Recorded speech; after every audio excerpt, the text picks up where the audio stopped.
राजा ने समस्त प्रजा को राजमहल के विशाल प्रांगण में एकत्रित होने का आदेश दिया। पूरे राज्य में यह समाचार आग की तरह फैल गया कि रानी सुमति अग्नि परीक्षा देंगी। प्रजा स्तब्ध थी। कुछ लोग इस निर्णय को अन्यायपूर्ण मान रहे थे, तो कुछ इसे राजा के धर्म और न्याय का परीक्षण कह रहे थे। राजमहल के आंगन में एक विशाल अग्निकुंड तैयार किया गया, जिसमें प्रज्वलित अग्नि की लपटें आकाश को छूने लगी। वातावरण गंभीर और भावुक था।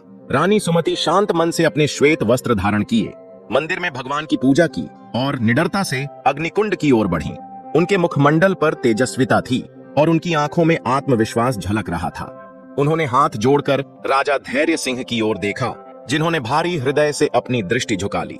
वे अपने ही निर्णय से व्याकुल थे, किंतु राज्य और प्रजा के विश्वास की रक्षा के लिए वे विवश थे। रानी सुमति ने बिना किसी संकोच के अग्निकुंड में प्रवेश किया। जैसे ही वे अग्नि के लपटों के बीच प्रविष्ट हुईं, एक अद्भुत दृश्य प्रकट हुआ। अग्नि की लपटें सहसा शांत हो गईं और अग्निदेव स्वयं प्रकट हुए। उनके तेजस्वी स्वर ने संपूर्ण वातावरण को गुंजायमान कर दिया। राजन, यह स्त्री पूर्णतः निर्दोष है।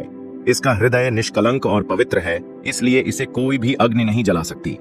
रानी सुमति अग्निकुंड में बिना किसी आंच के खड़ी रहीं, जैसे अग्नि स्वयं उन्हें अपनी गोद में सहेज रही हो। यह दृश्य देखकर पूरी प्रजा स्तब्ध रह गई। लोग हर्ष और श्रद्धा से भर उठे और हर दिशा में रानी की पवित्रता और सच्चाई की जय जयकार होने लगी। राजा धैर्य सिंह, जो अब तक मन ही मन आत्मग्लानि से भरे थे, यह देखकर अत्यंत व्याकुल हो उठे। उन्होंने तुरंत अपने सिंहासन से उठकर अपनी पत्नी के पास जाकर उनके चरणों में शीश झुका दिया और भावुक होकर बोले, हे देवी, मैंने आप पर संदेह कर अपनी सबसे बड़ी भूल की है। मैंने आपको इस पीड़ा से गुजार कर अन्याय किया। कृपया मुझे क्षमा करें। रानी सुमति ने स्नेहपूर्वक अपने पति को देखा और मधुर स्वर में कहा, राजन, यह परीक्षा केवल मेरी नहीं बल्कि हमारी थी। यह हमारे प्रेम, विश्वास और सत्य की परीक्षा थी। मैं जानती थी कि सत्य की विजय होगी और आज उसी सत्य ने हम दोनों को विजयी बनाया है।